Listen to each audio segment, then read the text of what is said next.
اعوذ باللہ من الشیطان الرجیم بسم اللہ الرحمن الرحیم سورۃ البقرہ رکوع نمبر 38 اسٹارٹ کر رہے ہیں۔ رکوع 37 سے ہم لوگ مسلسل صدقے کے بارے میں پڑھ رہے ہیں۔ آج ہم پڑھ رہے ہیں 274 آیت۔ اللہ تعالیٰ صدقے کے بارے میں فرما رہے ہیں، الذین ينفقون اموالهم باللیل والنہار سرا وعلانیۃ فلهم اجرهم عند ربهم ولا خوف علیہم ولا هم يحزنون۔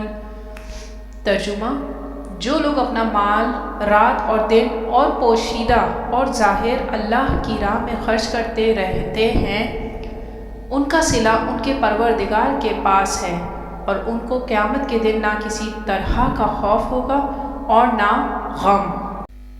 تفسیر۔ اب ہم اس سورہ مبارکہ جو رکوع پڑھ رہے ہیں یہ آج کے حالات میں اہم ترین ہے۔ یہ رکوع سود کی حرمت اور شناعت پر قرآن حکیم کا انتہائی اہم مقام ہے۔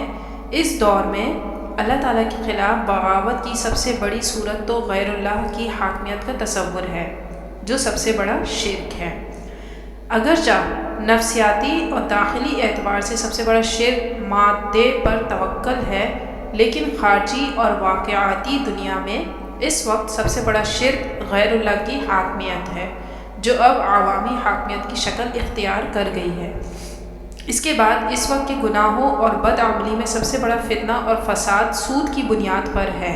اس وقت دنیا میں سب سے بڑی شیطنیت جو یہودیوں کے ذریعے سے پورے کرۂ ارض کو اپنی گرفت میں لینے کے لیے بےتاب ہے، وہ یہی سود کا ہتھ کنڈا ہے۔ یہاں اس کی حرمت دو ٹوک انداز میں بیان کر دی گئی ہے۔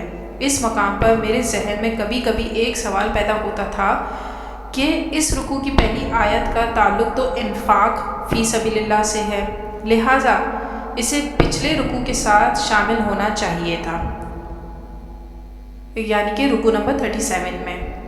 لیکن بعد میں یہ حقیقت مجھ پر منکشف ہوئی کہ اس آیت کو بڑی حکمت کے ساتھ اس رکوع کے ساتھ شامل کیا گیا۔ وہ حکمت میں بعد میں بیان کرتی ہوں۔ الذین ينفقون اموالهم باللیل والنہار سرا وعلانیہ، صدقات واجبہ اعلانیہ اور صدقات نافلہ خفیہ طور پر دیتے ہیں۔ اس کے برعکس معاملہ ان کا ہے جو سود کھاتے ہیں۔ وجہ کیا ہے؟ اصل مسئلہ ہے قدر زائد سرپلس ویلیو کا۔ آپ کا کوئی شغل ہے، کوئی کاروبار ہے یا ملازمت ہے، آپ کما رہے ہیں، اس سے آپ کا خرچ پورا ہو رہا ہے، کچھ بچت بھی ہو رہی ہے۔ اب اس بچت کا اصل مصرف کیا ہے؟ آیت نمبر 219 میں ہم پڑھ آئے ہیں، لوگ آپ سے دریافت کرتے ہیں کہ اللہ کی راہ میں کتنا خرچ کریں۔ کہہ دیجئے جو بھی زائد از ضرورت ہو وہ خرچ کریں اللہ کی راہ میں۔ چنانچہ اصل راستہ تو یہ ہے کہ اپنی بچت کو اللہ کی راہ میں خرچ کر دو، یا محتاجوں کو دے دو، یا اللہ کے دین کی نشر و اشاعت اور سربلندی میں لگا دو۔ لیکن سود خور نہ ذہنیت یہ ہے کہ اس بچت کو بھی مزید کمائی کا ذریعہ بناؤ۔ لہٰذا اصل میں سود خوری انفاق فی سبیل اللہ کی ضد ہے۔ یہ عقدہ مجھے اس وقت کھلا جب میں نے القرآن یفسر بعضہ بعضا کے اصول کے تحت سورۃ الروم کی آیت نمبر 39 کا مطالعہ کیا۔ وہاں بھی ان دونوں کو ایک دوسرے کے مقابلے میں لایا گیا ہے، اللہ کی رضا جوئی کے لیے انفاق اور اس کے مقابلے میں رہا یعنی سود پر رقم دینا۔ فرمایا، اور جو مال تم دیتے ہو سود پر تاکہ لوگوں کے اموال میں شامل ہو کر بڑھ جائے تو وہ اللہ کے ہاں نہیں بڑھتا۔ یہ آیت کا ترجمہ ہے۔ محنت کوئی کر رہا ہے اور آپ اس کی کمائی میں سے اپنے سرمایہ کی وجہ سے وصول کر رہے ہیں، تو آپ کا مال اس کے مال میں شامل ہو کر اس کی محنت سے بڑھ رہا ہے، لیکن اللہ کے ہاں اس کی بڑھوتری نہیں ہوتی۔ ایک اور آیت کا ترجمہ ہے،